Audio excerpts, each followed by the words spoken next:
Arjun son of Vyjayanthi review.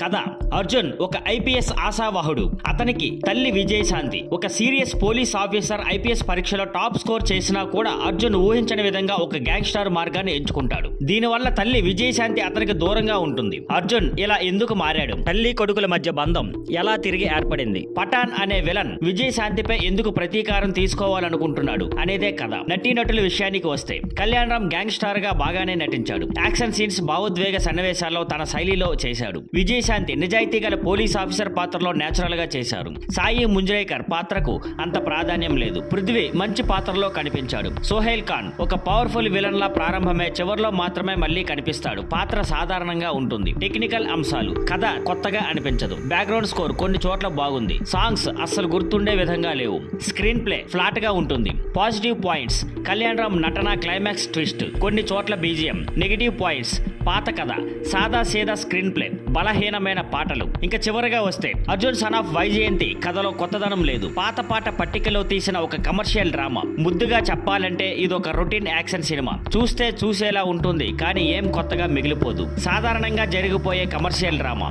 Milky beauty Tamannaah ప్రధాన పాత్రలో నటించిన ఓదెలా 2 సినిమా థియేటర్లో విడుదలైంది. 2022లో ఓటీటీలో వచ్చిన ఓదెలా రైల్వే స్టేషన్ సినిమాకు ఇది సీక్వెల్. అశోక్ తేజ దర్శకత్వం వహించిన ఈ చిత్రానికి సంపత్ నంది కథ అందించారు. సినిమా ఎలా ఉంది చూద్దాం. కథ సంగతి: ఓదెలా గ్రామంలో సీరియల్ రేపులు, హత్యలు చేసిన తిరుపతి అనే వ్యక్తిని గ్రామస్తులు చంపి దహనం చేస్తారు. అయితే ఆత్మ ఆ గ్రామాన్ని వదలదు. 6 నెలల తరువాత తిరిగి వచ్చి గ్రామాన్ని విరిగి వేయాలనే నిర్ణయంతో భయంకరమైన హత్యలు మొదలవుతాయి. ఇలాంటి సమయంలో గ్రామ ప్రజలు భైరవి అనే శక్తివంతమైన శివశక్తిని ఆహ్వానిస్తారు.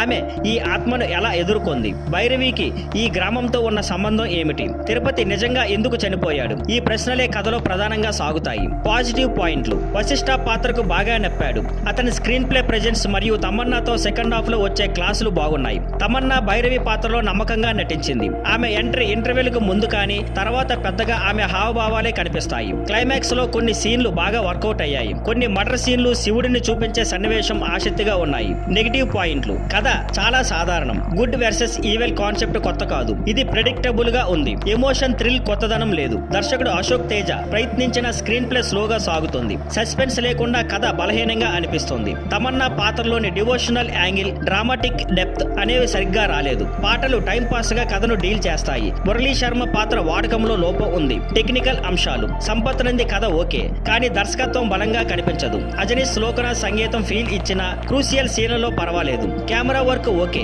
ఎడిటింగ్ ఇంకా కట్టుదిట్టంగా ఉండాల్సింది. విఎఫ్ఎక్స్ మామూలుగానే ఉంది. ప్రొడక్షన్ విలువలు యావరేజ్ గా ఉన్నాయి. ఇంకా చివరగా వస్తే ఓదెలా 2 ఒక సూపర్ న్యాచురల్ థ్రిల్లర్ అనే కోణంలో కొన్ని మిశ్రమమైన సీన్లు ఉన్నా మొత్తం సినిమాకు జోరు లేకపోవడం, బలహీన కథనం, ఇన్స్పైరింగ్ ఎడ్యుకేషన్ వల్ల ఆశించినంతగా ఆకట్టుకోలేదు. తమన్నా నమ్మకంగా నటించింది. వశిష్ఠ పెర్ఫార్మెన్స్ మెప్పిస్తుంది, కానీ సినిమా మొత్తం గట్టి అనుభూతిని ఇవ్వదు. ఓదెలా రైల్వే స్టేషన్ కంటే కొంచెం మెరుగ్గా అనిపించొచ్చు, కానీ మర్చిపోలేని అనుభవం మాత్రం కాదు. చాలా తక్కువ అంచనాలతో వెళ్తే కొంతవరకు నచ్చొచ్చు.